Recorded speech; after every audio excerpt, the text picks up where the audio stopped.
Çocuk.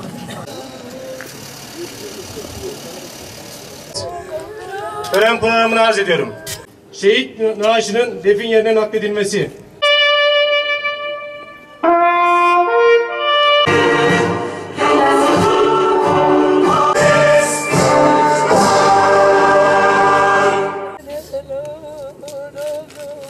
Değerli korucumuzu şehit eden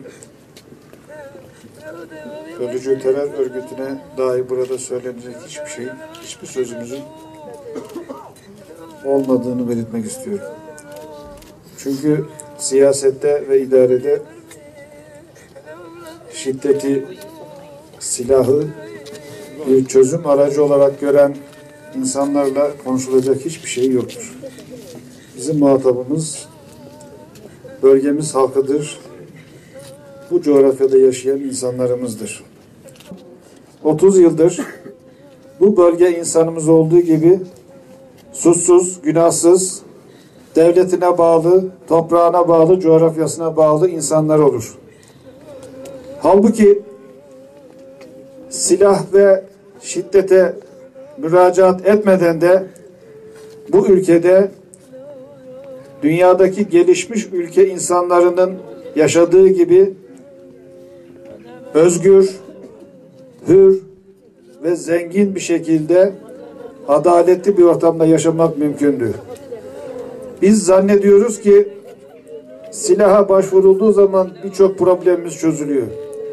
Halbuki silah ve şiddet aslında demokrasiyi bir ilke olarak benimsemiş ülkede pek çok ilerlemenin, özgürlüğün, gelişmenin ve kalkınmanın en büyük engelidir.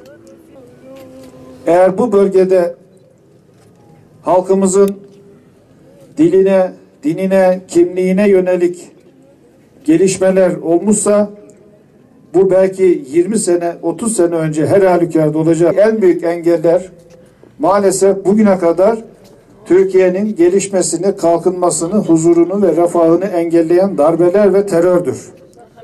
Bunları bir şekilde aşacağız. Bu ülke dünyanın en pahalı arsası ise, bu ülkede yaşamanın bir bedeli varsa bunu da bir şekilde ödeyeceğiz. Bugün bu anlamda gerçekten büyük bir acımız var. Büyük bir aldatılmışlığımız var. Çünkü bu devlet, bu ülke insanının hür, demokrat, adil ve refah seviyesi içerisinde yaşaması için yapması gereken bütün adımları kendi geçmişiyle de yüzleşme pahasına ve birçok eleştiriye, tenkide uğrama pahasına fazlasıyla yerine getirmeye çalışıyor.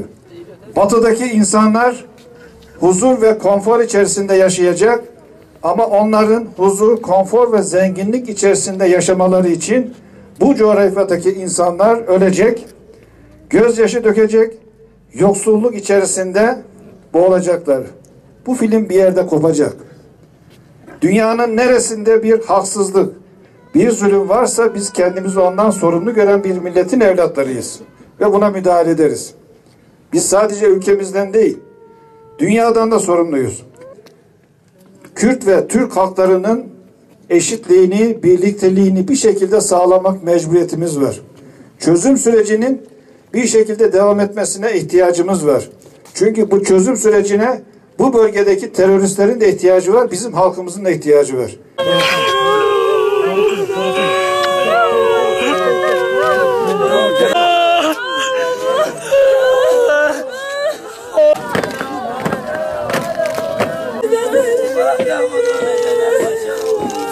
Lillahi Rabbil Alemin. El Fatiha. Senin kabul ile mağfir eyle ya Rabbi.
Tamam.